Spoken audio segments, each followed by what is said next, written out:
Assalamualaikum warahmatullahi wabarakatuh. Halo semuanya, selamat pagi, selamat siang, selamat sore, selamat malam dimanapun kalian berada. Nah, pada podcast kali ini kami ingin membahas sesuatu yang sangat happening banget di dunia maya, terutama kita di kalangan mahasiswa ya kan, pendidikan. Nah, pada kali ini kami ingin membahas artificial intelligence. Wah, pantufel. Nah, artificial intelligence itu mungkin nanti kesana-kesananya kami ingin membahas lebih dalam lagi apa itu artificial intelligence. Cuman pada tema kali ini kami ingin membahas kebijakan dalam menggunakan AI. Nah, sebelum mulai kesana-kesananya lagi, perkenalkan terlebih dahulu saya Feli Febri Anggraini dan teman saya Putri Indiani. ya. Dan tentunya kami tidak berdua aja nih di sini. Pastinya Iya. kami undang narasumber dong ya, Ri. Siapa tuh narasumbernya? Ya guys, jadi selain kita berdua di sini, kita juga mengundang dua orang narasumber nih. Iya. Dan salah satunya kita undang adalah alumni dari kampus kita sendiri. Boleh Iya. kita sambut narasumber kita yang paling Oke, cantik selamat ini. datang. Nah, apa kabar nih Kak? Iya, apa kabar? Nah, ini yang alumni yang mana nih? Kayaknya dua-duanya sama nih ya guys ya. Oke, silakan duduk nih kita. Boleh. Sambil duduk nih. Boleh. Nah, gimana nih Kak kabarnya Kak? Alhamdulillah baik. Nah, kamu? Oke, sebelum mulai lebih lanjut lagi, mungkin kita perkenalkan diri terlebih dahulu kali ya, dua narasumber kita ini supaya nggak bingung nih, wah ini siapa nih yang ngomong nih kayak gitu. Oke, boleh perkenalkan diri mungkin dari kakaknya? Ya. Halo, perkenalkan nama aku Siti Nurul Awalia, biasa dipanggil Dia. Kebetulan aku juga alumni Unindra, lulusan tahun 2021. Terus aku lulusan BK, sekarang kesibukan aku jadi guru BK di salah satu SMP negeri di Jakarta. Terus aku juga punya usaha. Oke. Makasih ya by the way udah mengundang aku di Iya, sini. Iya. makasih juga ya Kak udah Udah dateng. mau menyempatkan waktunya untuk kita semua, untuk jadi bintang tamu kita semua gitu kan. Nah, kalau yang satu lagi nih, Halo teman-teman, perkenalkan nama aku Skara Yunamira. Di sini aku masih menjadi mahasiswi di semester 2 di Universitas Unpad RI. Kesibukan aku hari ini ya masih disibuki dengan tugas-tugas kuliah lah gitu. Ya, seperti biasa, gimana mahasiswi? ya wah pokoknya kayaknya seru banget nih ya, pas banget sama topik yang akan kita bahas yaitu pendidikan. Nah, pas banget nih karena kakaknya juga sebagai guru, pas banget sama pendidikannya. Jadi mungkin nanti akan cocok gitu kali ya sama pembahasan kita Akan berikutnya. masuk gitu ya. Akan masuk. Nah, di podcast kali ini kakak-kakak udah tahu belum nih tema apa yang akan kita bahas? Belum tahu Apa ya sih. kira-kira? Oke, jadi aku jelasin ya. Pada podcast kali ini kita akan membahas lebih dalam pembijakan dalam penggunaan artificial intelligence. Iya, dalam penggunaan AI. Heeh. Nah, kakak-kakak, kan sekarang AI itu kan lagi sering dipakai oleh banyak orang ya, gitu. Betul, di dunia Semua- maya. Benar, dari semua kalangan anak kecil atau orang tua. Iya. Nah, kita langsung masuk aja nih ya ke pertanyaannya ya, gitu. Boleh. Bagaimana sih kayak tren penggunaan AI oleh mahasiswa dalam kegiatan akademik kayak sih bagaimana sih? Aku jawab ya. Iya. Boleh, Jadi menurut pandangan aku, kita semua tahu ya teknologi ini makin tahun tuh berkembang pesat. Oh, Lalu muncul betul. yang namanya AI atau artificial intelligence. Nah, itu digunakan tuh nggak cuman buat mahasiswa, ada buat kantor, bagi pekerja. Terus sekarang kayak guru-guru juga bisa pakai AI, entah buat nyari-nyari buku-buku yang tahun-tahun kapan gitu. Bahkan sekarang di rumah sakit aja udah pakai komputer kan sistemnya kan.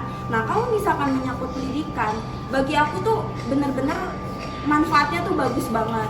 Kalau di zaman dulu kita nyari buku, kita harus nyari dulu ke toko buku gitu kan. Terus kita nyari-nyari dulu, kita mau nyari apa nih, contoh tentang teknologi gitu. Terus cari-cari tahu dulu buku tentang teknologi itu karangan siapa ya, nyarinya di mana ya gitu.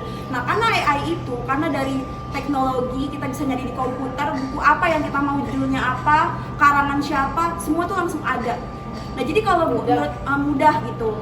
Ya, kalau dulu juga mengandalkan Google ya kan, apa-apa cari di Google, sekarang ada yang namanya ChatGPT. Jadi kita bisa ngelihat misalkan nanya-nanya di ChatGPT itu semua udah ada situ. Cuman balik lagi ada dampak negatifnya juga. Sebagai guru atau mahasiswa kita harus bijak juga nih. Apalagi sebagai mahasiswa kan. Menurut gini loh, kayak yang aku tahu nih ya. dari kalangan pelajar karena aku guru. Aku biasanya di sekolah aku tuh dulu sebenarnya nggak boleh pakai handphone, sekarang boleh gitu. Akhirnya mereka nyari apapun di ChatGPT. Tapi yang aku lihat mereka itu nyari-nyari sumber atau apapun yang disuruh sama guru tuh bukan buat nyari buat pelajaran gitu, tapi yang enggak gitu. Terus kadang juga disuruh jawab pertanyaan bukannya belajar dari otaknya sendiri, tapi nyarinya dari ChatGPT. Jadi itu dia ada dampak positif dan negatifnya juga sih sebenarnya. Kayak gitu. Oh, menurut aku sih. Seimbang lah dampak positif dan negatifnya. Nah, kalau menurut Sekar gimana?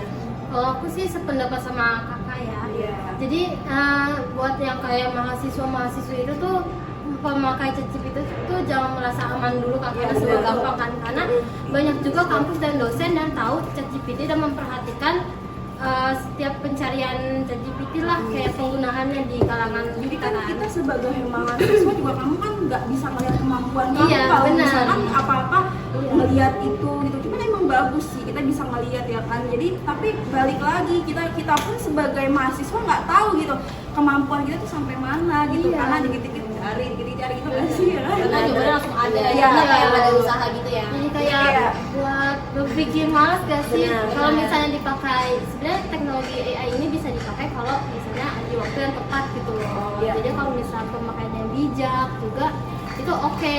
Jadi misalnya juga kadang banyak yang skripsian kayak gitu tuh pakai AI nambah itu Iya. itu akhirnya mahasiswanya ini tidak bertanggung jawab kalau tugasnya ada mengandalkan ChatGPT. ya AI-nya gitu.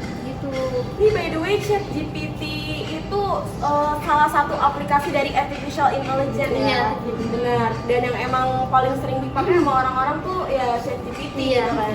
Berarti kesimpulannya 80% orang-orang itu mengandalkan ChatGPT yang akhirnya penggunaannya itu tidak bijak. Kenapa dibilang tidak bijak? Karena yang tadi mereka jelaskan lagi, nggak mau cari terlebih dahulu gitu. Apa-apa udah gampang ada ChatGPT, apa-apa udah gampang ada ChatGPT, kayak gitu ya. Oke, dari pertanyaannya Riri yang tadi dan udah dijawab oleh Sekar dan Kak Lia ini, pasti banyak sekali dong dampak positif dan negatif dari penggunaannya AI. Boleh dijelasin lebih lanjut dan lebih dalam nggak sih, kayak positif negatifnya tuh pasti banyak banget kan kayak gitu. Boleh dimulai dari siapa? Ya, aku ya. Oke, sebenarnya menurutku dampak positif dan negatifnya 50% sih. Jadi dampak positifnya banyak, dampak negatifnya banyak. Jadi dampak positifnya itu memudahkan segala apapun, nggak cuma mahasiswa tapi bagi pekerja kah atau ibu rumah tangga di rumah kah, sebenarnya 50%. Cuman yang negatifnya itu kebanyakan tuh yang menyalahgunakan justru tuh anak-anak Bener. di kalangan bawah gitu. Iya, iya. Jadi kayak gini loh, mereka tuh sebenarnya belum bisa gitu menggunakan Belum mengerti itu, ya? belum mengerti tapi sudah mencari tahu. Jadi bukan ranahnya mereka. Seperti itu sih menurutku. Iya, kalau menurut Sekar dampak positif negatifnya gimana tuh? Kalau menurut aku tuh dampak positif itu kayak ya mungkin 11-12 sama kalian juga. Kalau di kalangan mahasiswa itu bisa kayak mencarikan ide gitu, terus kayak membuat apa sih kayak tulisan kalian belum rapi nih, rapiin lagi lah gitu. Kita kalau dirapin ya Maya ya.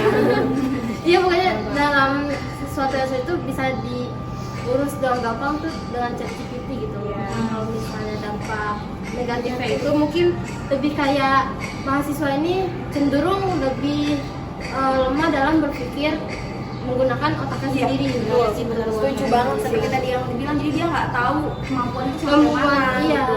Nggak mau berusaha dulu untuk Betul. belajar. Iya Kak. Dan sepenuhnya bergantung dengan ChatGPT itu.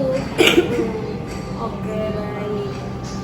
Baik. Nah, karena kan tadi kita udah kembali lagi ya ke kebijakan, karena emang tema yang kita bahas ini adalah kebijakan dalam menggunakan AI. Nah, terus kayak sekarang kenapa sih gitu? Mengapa dibutuhkan kebijakan khusus gitu buat AI gitu?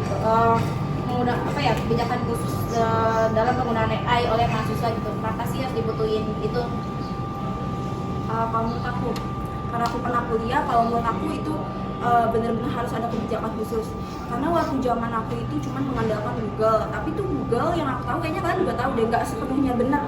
Kadang kan akan aku tahu ChatGPT sekarang baru-baru ini sih aku tahu. Ternyata tuh jawaban di ChatGPT tuh lebih berkesinambungan daripada di Google. Bener nggak sih? Bener banget, Iya, ya. karena aku kan dulu mengandalkan Google. Nah, dari Google tuh kayaknya tuh nggak berkesinambungan gitu loh sama apa yang aku cari, entah mau bikin makalah, entah skripsi. Paling tuh yang dari Google tuh paling Google Scholar ya, kayak nyari-nyari jurnal buat skripsi kayak gitu-gitu.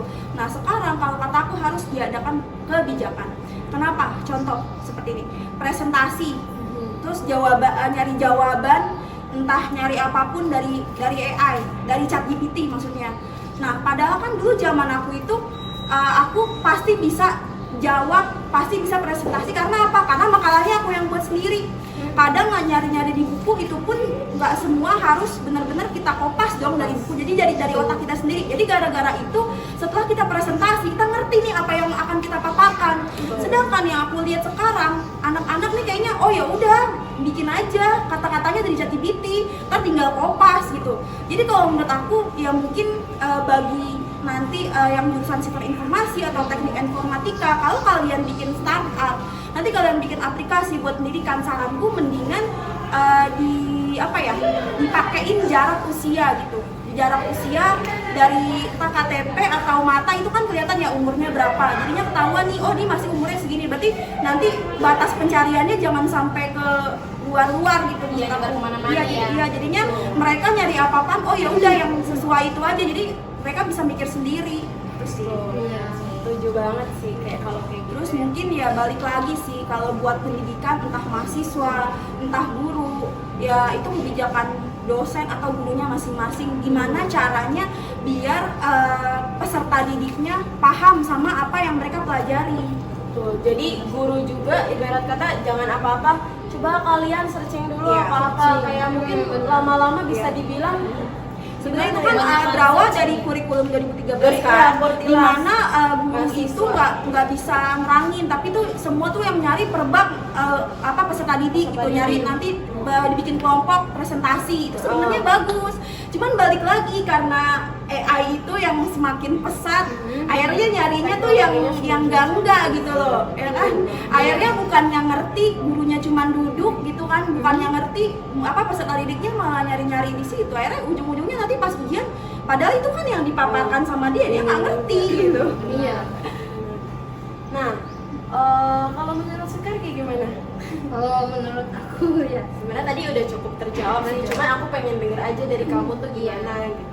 kalau aku setuju juga dengan kalian, dan balik lagi ke dosennya sih, kan semua dosen juga tahu tentang ChatGPT juga. Iya. Bahkan mungkin dosen juga punya aplikasi yang kayak misalnya kita bikin proposal lah, kan ada tuh biasanya yang bikin ribet itu ya Turnitin, kelihatan ya itu dari mana, kopas iya, dari mana. dan gitu kita kan. juga tuh sebenarnya yang paling pusing di bagian buat latar belakang.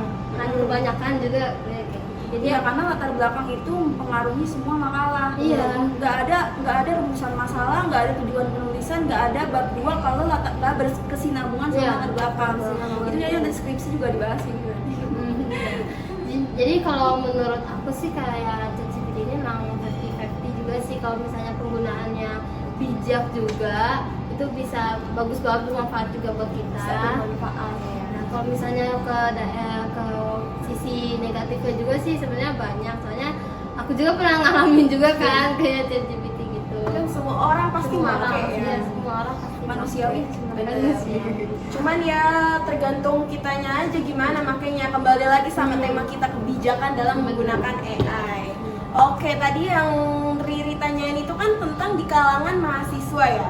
Nah, gimana ini kalau sekarang kita tanyain tentang di kalangan pekerjaan, perkantoran gitu ya. Karena sekarang banyak banget perusahaan yang PHK orang-orang pekerjanya karena mereka hanya membutuhkan AI, hanya memakai AI. Mungkin mereka mikir mendingan gue beli premium AI daripada harus tiap bulan ngegaji karyawan gitu ya. Nah, menurut pendapat kalian tuh gimana? Kalau menurutku ya balik lagi, sebenarnya itu hanya perusahaan yang gimana gimana ya, aku juga nggak tahu sih, tapi emang aku lihat di artikel-artikel baru banget kemarin aku lihat di artikel itu banyak banget karyawan yang di PHK, kayak contoh customer service, karena katanya ada aplikasi yang bisa ngelayanin orang tanpa harus manusia. Cuman kan balik Robot lagi ya, ya? iya robot, balik lagi ya, namanya kita manusia adalah makhluk sosial, pasti membutuhkan orang lain.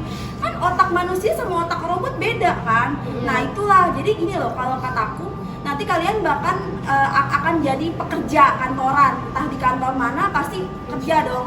Nah mau aku tuh mahasiswa yang akan lulus itu bukannya takut sama AI, tapi kalian harus menggunakan AI. Gimana caranya supaya kantor itu tuh paham sama kita bisa menggunakan AI, tapi kita juga bisa kerjain kerjaan kantor itu. Jadi kita Seimbang. juga ya, jadi seimbang. Jangan takut sama AI, tapi kita harus menguasai AI itu gitu. Gimana caranya? Iya nggak mungkin dong semuanya robot ya kan, pasti manusia juga kan. Ngeri juga ya kalau apa-apa sekarang semua maunya robot gitu kan. Jadi emang balik lagi sih ya, zaman kita tuh serba bisa, harus Benar. ini harus itu gitu.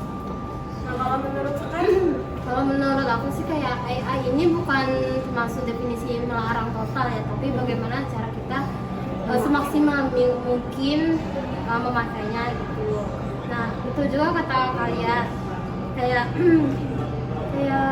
misalnya kalau di perkantoran itu emang semuanya sih serba AI, kayak pendaftaran aja kita harus AI. nah, harus apa-apa lewat Oke. HP, apa-apa lewat komputer kayak gitu ya. Sebenarnya Lewat sosmed lah ya.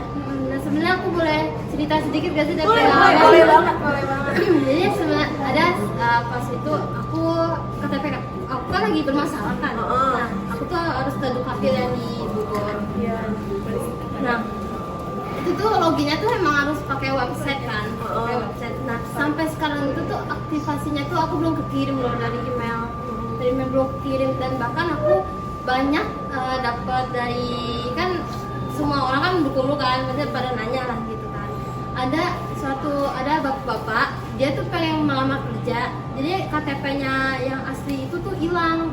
Nah sekarang tuh Pak, kalian tahu nggak sih KTP digital itu loh? Ya, KTP. Di KTP. Nah, ya. Jadinya ada bapak-bapak yang bapak sih kayak hampir berdebat sama staffnya gitu.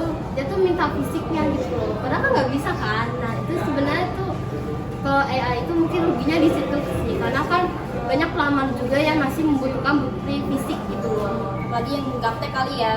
Iya, Nah. artinya nggak semuanya tuh Paham gitu. AI nggak dikirim ke AI, tapi cuman kalau di kalangan kayak Gen Z mungkin kalau melamar pekerjaan juga banyak dari temen aku yang aku pernah nanya kan, kamu gimana sih cara melamarnya, bikin CV-nya itu online, bikin CV itu online atau misalnya ditulis tangan gitu kan. Terus ada yang bilang, oh gue mah kan ada yang perusahaan masih pakai Tangan gitu. amplop coklat gitu, ada yang bisa dikirim ke email gitu. Maksudnya cuma gitu sih. Jadi CV-nya Iya elektronik, Iya. semuanya pakai aplikasi. Iya, aplikasi. Ya, berarti bisa dibilang banyak plusnya tapi juga banyak minusnya gitu. Tergantung ya. kita sih, Tergantung kita mau kalau makainya kita kayak mau gimana. ngembangin diri kita benar-benar ya bijaknya ya positif, tapi kalau mau gampangnya aja sih ya udah dengan cara gampang. Cuman ada rasa bersalah nggak sih, kayak misalnya aku sebagai mahasiswa juga kan kadang masih pakai ChatGPT saking pusingnya gitu loh aku jadi tugas. Cuman Putus asanya ya. iya, cuma pas lagi udah selesai nih tugas kayak merasa Ya Allah, "Aduh, pakai GPT iya, gitu. padahal sebenarnya Sendiri bisa, gitu ya. iya bisa, Sebenarnya cuman kan emang proses gini gitu. loh, si GPT itu kan emang setelah aku cari tahu kan emang kita gini loh, misalkan ada kata-kata yang tadi kamu bilang kata-katanya kurang bagus, tapi di akhirnya disempurnakan oleh ChatGPT. Nah itu menurut aku positif sih kayak gitu. Cuman balik lagi, ada kata-kata dari diri kita sendiri, jangan Iya. semuanya ngandelin ChatGPT, jangan semuanya tuh. Sebenarnya sama aja kayak kita latihan bikin skripsi sih. Kalau contoh nih di semester 2 disuruh bikin makalah, terus kata-katanya pakai sendiri, itu sama aja ini sih kata aku. Ini latihan ketika nanti kita skripsian, karena itu kan harus bener-bener dari kita sendiri, Iya. nggak boleh ngeliat dari mana. Bahkan dari jurnal aja kita harus nyantumin loh dari jurnal mana, dan nggak boleh kata-katanya semua sama jurnal itu gitu kan. Takutnya pas penguji nanya kita Kita nggak tahu. bingung. Jadi kalau skripsi itu apa yang kita buat itu harus kita kita tanggung jawab tanyakan. ketika Benar. sidang semuanya. Nggak Itu mungkin itu kan tanggung jawab kita Iya. ya. nggak mungkin kan lagi Setiap ditanya sidang kata-kata harus ada alasannya, harus ada contohnya. ya nggak mungkin lagi ditanya sidang malah kita Nggak buka ngerti. GPT kan nggak mungkin Nggak kayak mungkin. gitu. Kan sidang kita nggak pakai HP ya, langsung Iya. dibilangin di sini. Bawa diri ya. Iya. Nah, mungkin Riri ada yang mau dipertanyakan lagi sama narasumber kita nih. Misalnya nih Kak, kalau di Indonesia ada kebijakan dalam penggunaan AI nih, kalian berdua mau bikin kebijakan apa nih? Kira-kira? Kalau dikasih kesempatan Ya, gitu ya. dikasih kesempatan. Kalau aku atau Kakak dulu aja. Oke, aku jawab ya. Karena aku bukan apa jurusan SI atau TI yang akan membuat aplikasi atau sebuah startup. Tapi kalau aku dikasih kebijakan, aku membuat aplikasi atau startup, nanti aku bakalan bikin, misalkan kan kita tahu lah ya, ada aplikasi yang namanya TikTok, ya kan? Nah, terus yang aku lihat banyak anak-anak akhirnya yang ngeliat TikTok, padahal tuh sebenarnya ya bukan buat umur ini, boleh kok gitu buat umurnya. Kadang di TikTok itu kan ada edukasi buat anak kecil juga kan. Cuman karena aku nggak ngerti, setelah mereka masuk sign in atau login kok bisa gitu munculnya dewasa semua gitu. Aku bakalan bikin, jadi aku kerjasama sama pemerintah. Jadi nanti pas mau sign in itu harus dilihat pakai dari mata. Kan dia Face ID, karena Face ID ada hubungan sama EKTP kan. Jadi bisa kelihatan nih mata anak ini umurnya berapa nih gitu. Jadi nanti pas masuk oh udah ketahuan contoh umur 7 tahun. Jadi isi kontennya tuh semua yang berisi anak-anak 7 tahun semua gitu. Entah nanti di kantor juga kalau misalkan mau bikin aplikasi buat kantor-kantor gitu, entah buat customer service atau admin, itu juga seharusnya di ininya ya udah yang buat admin aja gitu, jangan yang buat yang lain-lain. Ya kayak gitu Tapi sih. nih kalau- Kak, aku ya. mau spill dikit nih. Iya. Jadi kan adik aku sendiri ya yang termasuk di bawah umur tuh. Dia kan ya pasti ya di bawah umur. Dan dia tuh punya aplikasi TikTok, Iya, iya. download sendiri. Dan dia tuh sama sekali belum login Kak, tapi emang tampilannya di FYP-nya dia tuh udah pasti ada yang campur-campur lah, ada yang dewasa, ada yang edukasi, ada yang bermacam-macam lah gitu. Itu gimana? Apakah kakak bakal kayak bikin kebijakan yang lain, misalnya pas mau download TikTok harus pakai umur, iya gitu. Apa gimana? Iya, kalau menurut aku gitu. Jadi kan kalau TikTok itu kan kayaknya nggak ada ya pas kita sign in kita umur berapa, itu kayaknya TikTok nggak ada ya, Nggak langsung ada. kayak gitu. Ya mungkin itu kalau misalkan nanti aku membuat sebuah aplikasi, awalnya sign in nggak bisa langsung pakai email gitu. Jadi emang langsung bener-bener pakai Face ID dulu, dari matanya, dari mukanya kan ketahuan ya. Jadi kerjasama sama pemerintah gitu. Jadi EKTP sama aplikasi kerjasama. Jadi pas dibuka, oh ini berarti anak umur segini nih yang buka. Ya udah gitu sih kalau menurut aku. Kalau menurut Sekar gitu, apakah ada tambahan, apa ada Kak? Kalau menurut aku, kalau misalnya dikasih kesempatan buat bekerja sama dengan perusahaan, maksudnya pemerintah, kan aku sebagai anak SI juga nih ya, pengen membuat sebuah aplikasi freelance. Karena banyak anak-anak Gen Z, bahkan anak-anak tahun yang udah pada lulus duluan tuh pada sulit nyari kerjaan. Jadi aku pengen cari peluang buat bikin sebuah aplikasi freelance biar mereka punya penghasilan sampingan gitu kan. Banyak banget setiap anak-anak itu punya kelebihannya masing-masing. Ada yang suka banget nulis novel gitu kan, banyak yang berbisnis kayak bisnis online gitu kan. Soalnya kan aku tahu banget zaman sekarang ini kan susah banget cari kerja, jadi aku pengen banget bikin sebuah aplikasi kayak freelance lah. Ini marketplace juga ya. Iya, marketplace juga. Jadi kayak mungkin Marketplace-nya yang adminnya juga jangan gede-gede banget. ya Jadi adminnya ujungnya gede ya kan. iya benar. Jadi jadinya aku harapin sih walaupun kayak sebuah freelance yang jadinya mereka tuh nggak kayak pengangguran banget gitu loh. Jadinya ada sebuah kegiatan sampingan dan Nggak harus kerja ke kantor di rumah tapi menghasilkan uang. dia masukkan uang gitu. Soalnya aku yakin banget setiap kita tuh punya bakat masing-masing nggak sih? Kadang emang udah punya bakat tapi bingung gitu mau Iya, mau nyalurinnya nyalurinnya gimana gitu. Intinya gitu.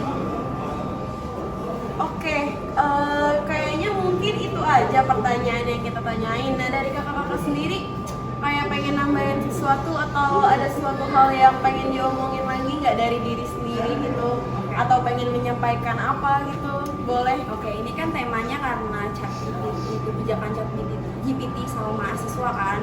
Kalau saran aku buat mahasiswa-mahasiswa di seluruh Indonesia, aku cuman pengen sebelum kalian coba nyari-nyari tadi Google atau apa, coba usaha sendiri gitu, coba apa-apa caranya di buku gitu, coba banyak praktek-praktek gitu, usaha pasti bisa kok.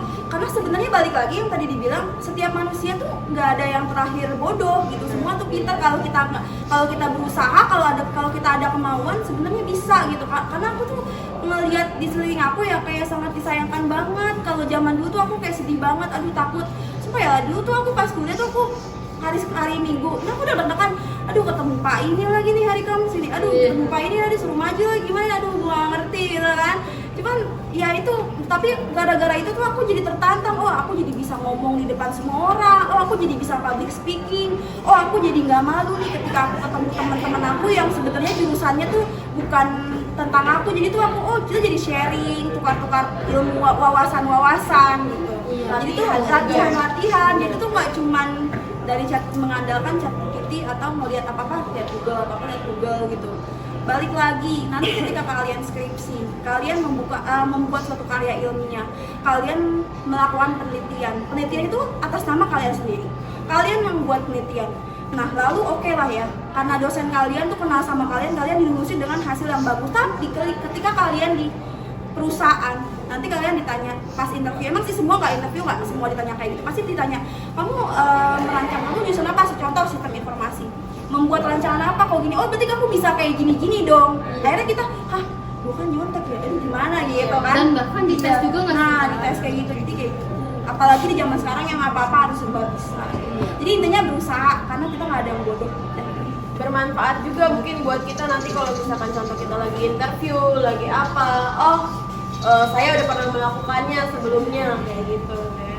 Nah kalau Sekar? Kalau menurut aku sih pendapat juga sama kalian, jadinya buat kalian semua yang bisa pakai ChatGPT emang nggak salah, cuman mungkin membatasi diri aja.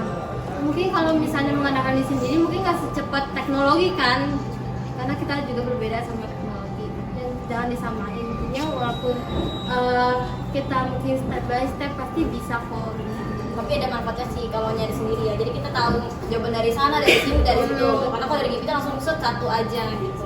Apalagi kadang kalau lagi presentasi, kadang teman-teman audiensnya sok-sokan nanya-nanya. Iya, Udah gitu nanyanya lewat dari ChatGPT juga, padahal sebenarnya nggak ngerti gitu kan apa yang mereka jelasin. Aduh langsung Akhirnya kasihan yang presentasi, aduh dia ngomong apa sih gitu kan. Karena kan ya pasti otak kita sama otak ChatGPT nggak Beda sama ya, dong. nggak sama. Kalau misalkan contoh kita nanyain presentasinya dari mulut kita gitu, kita nanya sama yang presentasinya. Kalau misalkan kayak gininya gimana? Daripada harus sok-sokan nanya, menurut Anda begini, ininya apa, kan nggak, kita apaan sih itu, bahasa apa sih kayak gitu, masih awam banget lah mungkin ya kayak gitu. Padahal nanya simpel aja nggak apa ya, sebatasnya itu apa sih gitu aja nggak apa gitu dari jauh. padahal jawabannya bisa panjang sebenarnya. Nah, daripada siapa yang buat AI, tanggal berapa yang lahir gitu. Kan nggak nyambung ya, beneran susah. Oke, kayaknya mungkin cukup ya sampai situ dulu aja ya. Di video kali ini kita benar-benar very insightful banget karena kita jadi tahu teknologinya kayak gimana, kebijakan dalam pemakaiannya pun kayak gimana. Tahu plus minusnya ya juga iya, ya? ada plus minusnya juga nih. Pesan dan kesan buat kalian ya. Secanggih apapun teknologi, kalian harus sebijak mungkin untuk pemakaiannya, ya nggak sih? Kayak gitu. Mungkin Riri ada yang mau ditambahin lagi kesan-pesannya tersendiri atau gimana? Mungkin menurut saya pesan-pesannya sih apa ya, udah dijelaskan tadi dari tadi ya, jabarkan panjang lebar. Sebenarnya sih nggak panjang lebar juga pesan-pesan saya, yang penting jangan keseringan pakai AI aja, itu aja. Nah, terima kasih juga nih buat bintang tamu kita, narasumber kita yang udah mau nyempetin waktunya ya. Semoga materi kita kali ini yang kita paparkan bisa bermanfaat untuk kalian semua, dari kalangan manapun, dari pendidikan, dari perkantoran, dari untuk pemerintahan juga. Pokoknya kayak gitu.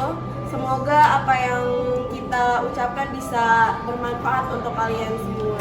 Pokoknya terima kasih ya, terima kasih banyak. Terus ya, aku juga ngucapin makasih banyak untuk anak-anak mahasiswa mahasiswa sekarang, apalagi jurusannya kan bukan jurusan aku kan. Aku jadi banyak tahu nih tentang ilmu-ilmu teknologi gitu, karena kan nggak berkesinambungan sama aku kan. Jadinya aku bisa nambah-nambah wawasan. Saling belajar bareng-bareng Iya, ya. saling belajar bareng-bareng.